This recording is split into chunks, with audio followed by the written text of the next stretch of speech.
छात्र छात्राओं को फिजिकल मंदसौर कॉलेज ग्राउंड में करना है तो प्रत्येक छात्र को देने होंगे 100 रुपए। प्राचार्य को छात्र छात्राओं से मिले पूर्व विधायक। मंदसौर पीजी कॉलेज ग्राउंड में प्रतिदिन 300 से अधिक छात्र छात्राओं द्वारा आर्मी भर्ती, अग्निवीर भर्ती, पुलिस भर्ती आदि प्रतियोगिता में भाग लेने वाले प्रतिभागी जो निजी संस्था के माध्यम से यहां तैयारी कर रहे हैं। कॉलेज प्राचार्य ने निजी संस्था के प्रतिनिधि से कहा कि प्रत्येक छात्र छात्राओं से 100 रुपए चाहिए। इस मामले में पूर्व जिला पंचायत सदस्य अंशुल बैरागी ने पूर्व विधायक यशपाल सिंह सौदिया को अवगत कराया। इसके बाद तुरंत मौके पर पूर्व विधायक पहुंचे और सीधे छात्र छात्राओं से चर्चा की गई, जिसके बाद पूर्व विधायक ने प्राचार्य से चर्चा की, जिससे साफ और क्लियर हो गया कि पीजी कॉलेज ग्राउंड में किसी भी छात्र छात्राओं को कोई फिजिकल करने के लिए कोई पैसा नहीं देना होगा।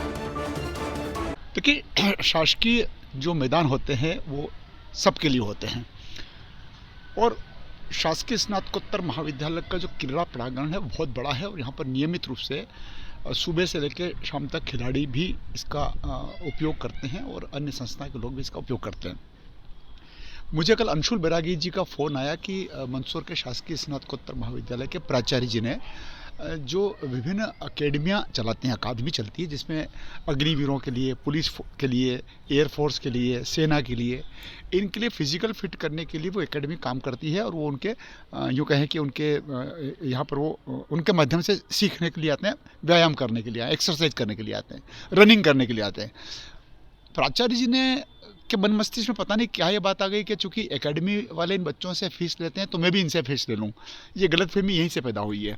एकेडमी वाले उनको प्रशिक्षित करने के लिए अपने ऑफिस में या अपने कार्यालय पर या अपने भवनों में उनको लेक्चर देते होंगे, पढ़ाते होंगे, लेकिन मैदान तो खुला चाहिए ना। फिजिकल फिटनेस के लिए तो खुला मैदान चाहिए। तो प्रिंसिपल ने एकेडमी के जो प्रमुख लोग थे उनको दूरभाष पर यह निर्देशित किया कि प्रति व्यक्ति, प्रति बच्चा, प्रति माह 100 रुपये देगा। इसका मतलब कि 100 रुपये की वो राशि लेना चाहते थे शासकीय स्नातकोत्तर महाविद्यालय के लिए। मुझे जैसी घटना की जानकारी मिली मैं चल पड़ा कॉलेज के ग्राउंड की ओर। तो अंशुल जी मेरा इंतजार कर ही रहे थे, बैरागी जी, और उसके बाद सारे बच्चे इकट्ठे हुए। उन्होंने कहा सर ये कौन से नियम के अंतर्गत लेते हैं। मैंने फिर वहीं पे तत्काल उनको फ़ोन किया और मैंने कहा आप क्यों इनसे पैसा लेने की बात कर रहे हैं। बोले सर ये लोग प्रोफेशनल है। ये मैंने कहा ये प्रोफेशनल होंगे, लेकिन चूंकि मैदान पर अगर आकर के रनिंग कर रहे हैं, व्यायाम कर रहे हैं, एक्सरसाइज कर रहे हैं, तो अपना महाविद्यालय का उसमें कौन सा नुकसान हो रहा है और इनके 100 रुपये इकट्ठे करने से अपना कॉलेज कौन सा आत्मनिर्भर बन जाएगा। तो अंतोगत्वा फिर उनको मैंने समझाया, उनको समझ में आ गई।